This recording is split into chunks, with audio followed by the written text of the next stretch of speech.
റസൂലിൻ്റെ ബാല്യം ഭാഗം 5. നേത്രരോഗം. പ്രിയ മാതാവ് ആമിന ബീവിയുടെ വിയോഗത്തോടെ തിരുനബി പൂർണ്ണമായും അനാഥനായി. ഇപ്പോൾ ഉമ്മയില്ല, ഉപ്പയുമില്ല. ഇനിയുള്ളത് പിതാമഹൻ അബ്ദുൽ മുത്തലിബ് മാത്രം. മാതാവിൻ്റെയും പിതാവിൻ്റെയും സ്ഥാനത്ത് നിന്ന് നബി സല്ലല്ലാഹു അലൈഹി വസല്ലമ തങ്ങളെ സ്നേഹിക്കാനും പരിചരിക്കാനും ഉപ്പാപ്പ മാത്രം. അബ്ദുൽ മുത്തലിബിന് നബി ജീവനായിരുന്നു. തൻ്റെ പേരമകനിൽ നിന്ന് പ്രകടമാവുന്ന ദൃഷ്ടാന്തങ്ങൾ വല്യപ്പയുടെ സ്നേഹവും ശ്രദ്ധയും കൂട്ടുന്നുണ്ടാവണം. മദീനയിൽ നിന്ന് മാതാവില്ലാതെ തിരിച്ചെത്തിയ തിരുനബിയെ അബ്ദുൽ മുത്തലിബ് ഉമ്മു ഐമനെ തന്നെ ഏൽപ്പിച്ചു. നന്നായി നോക്കണം, ഒരു കുറവും വരരുത്. എൻ്റെ ഉമ്മയില്ലാത്തത് കൊണ്ടല്ലേ എന്ന് മുഹമ്മദിന് തോന്നരുത്. ഇബ്നുൽ ജൗസി എഴുതുന്നു, മുല്ലൈമൻ ഒരിക്കൽ തൻ്റെ ഒരു അനുഭവം പറഞ്ഞു. ഒരു ദിവസം എൻ്റെ കൺവട്ടത്ത് നിന്ന് എങ്ങോട്ടോ മറഞ്ഞു. ഞാനെന്തോ തിരക്കിട്ട ജോലിയിലായിരുന്നതിനാൽ ശ്രദ്ധിക്കാൻ കഴിഞ്ഞില്ല. കുറച്ചു കഴിഞ്ഞ് അബ്ദുൽ മുത്തലിബ് എന്നെ വിളിക്കുന്നു. ബറക്ക, ലബ്ബൈക്ക്. ഞാൻ വിളി കേട്ടു. നീ അറിഞ്ഞോ എൻ്റെ മോൻ എവിടെയായിരുന്നെന്ന്? ഇല്ല, ഇവൻ കുട്ടികൾക്കൊപ്പം സിദ്രക്കരികിലെത്തിയിരുന്നു. നീ ഇവനെ നോക്കുന്നില്ലേ? വേദക്കാർ പറയുന്നത് ഇവൻ നബിയാകുമെന്നാണ്. അവർ ഇവനെ അപായപ്പെടുത്തില്ലെന്നാര് കണ്ടു? സ്വന്തം മക്കൾക്കും ബന്ധത്തിലെ മറ്റു കുട്ടികൾക്കും നൽകാത്ത സ്വാതന്ത്ര്യം അബ്ദുൽ മുത്തലിബ് കുട്ടിക്ക് നൽകി. ഇബ്നു അബ്ബാസ് റളിയല്ലാഹു അൻഹു അദ്ദേഹത്തിൻ്റെ ഉപ്പ പറഞ്ഞ ഒരു അനുഭവം ഓർക്കുന്നു. അബ്ദുൽ മുത്തലിബിന് കഅബയുടെ ചാരത്ത് ഒരു ഇരിപ്പിടമുണ്ടായിരുന്നു. ഹിജ്റിലായിരുന്നു അത്. മറ്റാരും അതിൽ ഇരിക്കാറുണ്ടായിരുന്നില്ല. പ്രമാണിയായ ഹർബ് ബിൻ ഉമയ്യത്ത് പോലും അതിൻ്റെ ചുറ്റുവശത്ത് എവിടെയെങ്കിലുമേ ഇരിക്കും. ഒരു ദിവസം ബാലനായ മുഹമ്മദ് നബി സല്ലല്ലാഹു അലൈഹി വസല്ലമ തങ്ങൾ കടന്നു വന്നു. അബ്ദുൽ മുത്തലിബിൻ്റെ വിരിപ്പിൽ കയറിയിരുന്നു. ഇതുകൊണ്ട് ഒരാൾ കുട്ടിയെ വലിച്ചിട്ടു. കുട്ടിക്ക് കരച്ചിലടക്കാനായില്ല. അബ്ദുൽ മുത്തലിബിന് കാഴ്ച നഷ്ടപ്പെട്ട സമയമായിരുന്നു അത്. അദ്ദേഹം ചോദിച്ചു, എൻ്റെ മോൻ എന്തു പറ്റി? അവർ പറഞ്ഞു, അവൻ അങ്ങയുടെ വിരിപ്പിൽ ഇരിക്കാൻ ശ്രമിച്ചു, അത് തടഞ്ഞതാണ്, മറ്റൊന്നും ഉണ്ടായിട്ടില്ല. ഇത് കേട്ട് അബ്ദുൽ മുത്തലിബ് പറഞ്ഞു, നിങ്ങൾ എൻ്റെ കുട്ടിയെ വിടുക. അവൻ ഇഷ്ടമുള്ളിടത്തിരിക്കട്ടെ. അവനൊരു മഹത്വമുള്ള കുട്ടിയാണ്. ഒരു അറബിക്കും ഇതുവരെ കിട്ടിയിട്ടില്ലാത്ത, ഇനി ആർക്കും കിട്ടാത്ത പദവി അവനുണ്ടാവുമെന്ന് എനിക്കുറപ്പാണ്. അബ്ദുൽ മുത്തലിബ് ഒറ്റയ്ക്കൊരിക്കലും ഭക്ഷണം കഴിക്കില്ല. പേരക്കുട്ടിയെ ചാരത്തോ മടിയിലോ ഇരുന്നു അവന് താല്പര്യമുള്ള ഭക്ഷണമെടുത്ത് കഴിക്കാൻ പ്രേരിപ്പിക്കും. കുട്ടി മുന്നിലില്ലെങ്കിൽ അവനെത്തും വരെ അന്നം കൈകൊണ്ട് തൊട്ടില്ല.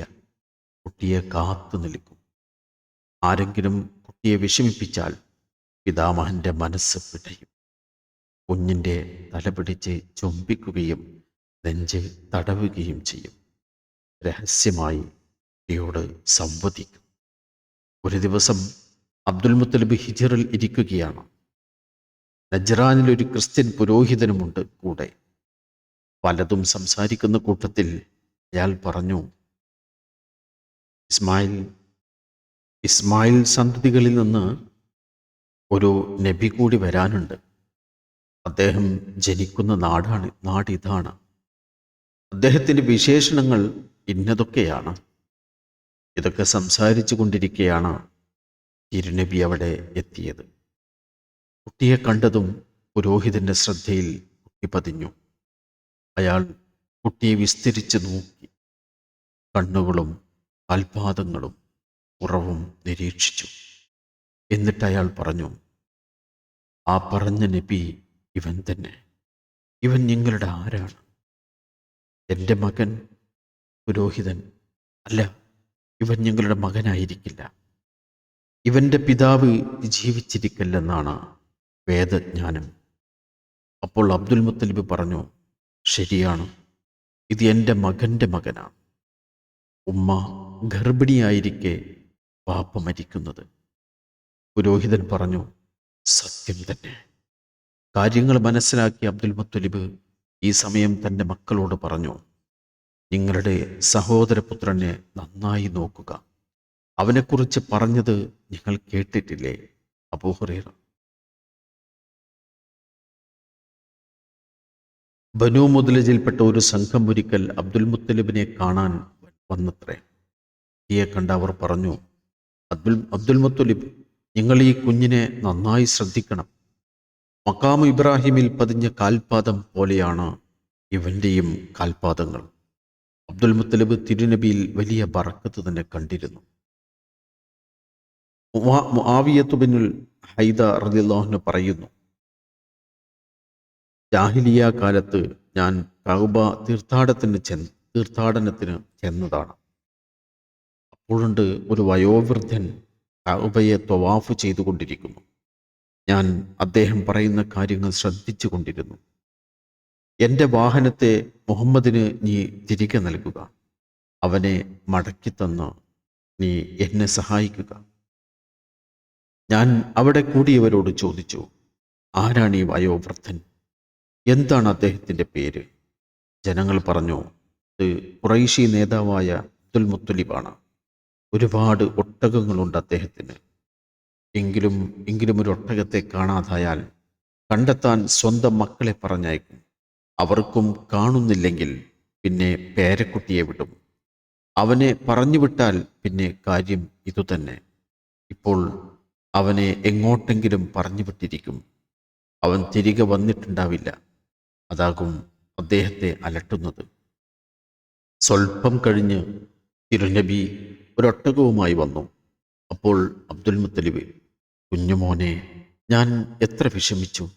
ഇനി നീ എന്നെ വിട്ട് പിരിയരുത്. ഈ അനുഭവത്തിന് ഇന്ദിറുബിന് സഈദുബിന് ഹൈവയും സാക്ഷിയായിട്ടുണ്ട്. ബുഖാരി, താരിഖ്, ഹാക്കിം, ബൈഹഖി. അബൂ സ്വൈഫിയുടെ മകൾ റുഖിയക്ക് ഓർക്കുന്നു, ഒരിക്കൽ ഖുറൈശികൾക്ക് കടുത്ത ക്ഷാമം ബാധിച്ചു. മഴ തീരെ പെയ്യുന്നില്ല. മക്ക വരണ്ടുണങ്ങി. അന്ന് ഞാനൊരു സ്വപ്നം കണ്ടു.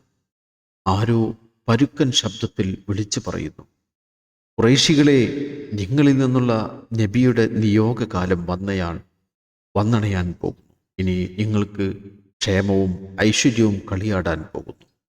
അങ്ങനെയിരിക്കെ അബ്ദുൽ മുത്തലിബിൻ്റെ നേതൃത്വത്തിൽ ഖുറൈശി പ്രമുഖർ ഒത്തുചേർന്നു. അവർ കഅബ പ്രദക്ഷിണം ചെയ്തു, സുഗന്ധം പൂശി, റുക്നുൽ യമാനി തൊട്ടുമുത്തി. അനന്തരം അബൂ ഖുബൈസ് പർവ്വതത്തിലേക്ക് നീങ്ങി. അതിൻ്റെ അത്യുച്ചയിൽ അബ്ദുൽ മുത്തലിബിന് ചുറ്റും ഗോത്രപ്രമുഖർ അണിനിരന്നു. ബാലനായ തിരുനബിയെ അബ്ദുൽ മുത്തലിബ് ഒപ്പം നിർത്തി ഇങ്ങനെ പ്രാർത്ഥിച്ചു, അല്ലാഹുവേ, പ്രശ്നങ്ങൾ പരിഹരിക്കുന്നവനെ, വിഷമങ്ങൾ നീക്കുന്നവനെ, നിനക്കെല്ലാം അറിയാമല്ലോ. നിന്നെ ഒന്നും പഠിപ്പിക്കേണ്ടതില്ലല്ലോ.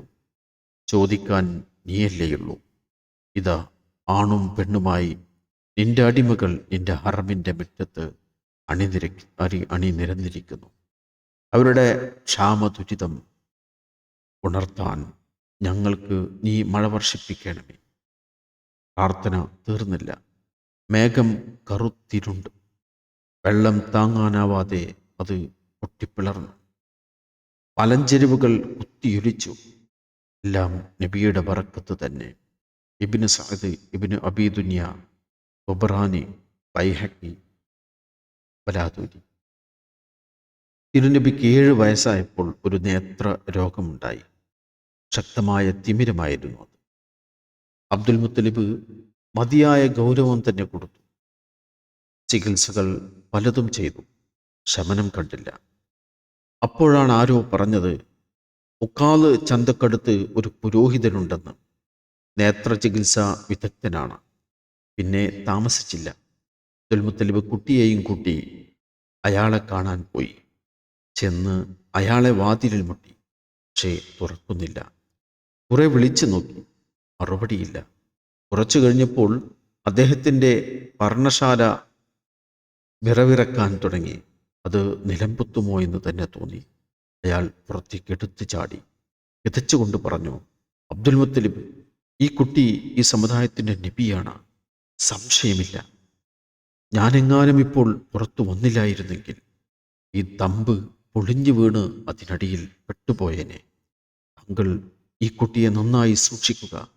ഏതെങ്കിലും വേദക്കാർ ഇവനെ അപായപ്പെടുത്തി കൊല്ലാതിരിക്കട്ടെ.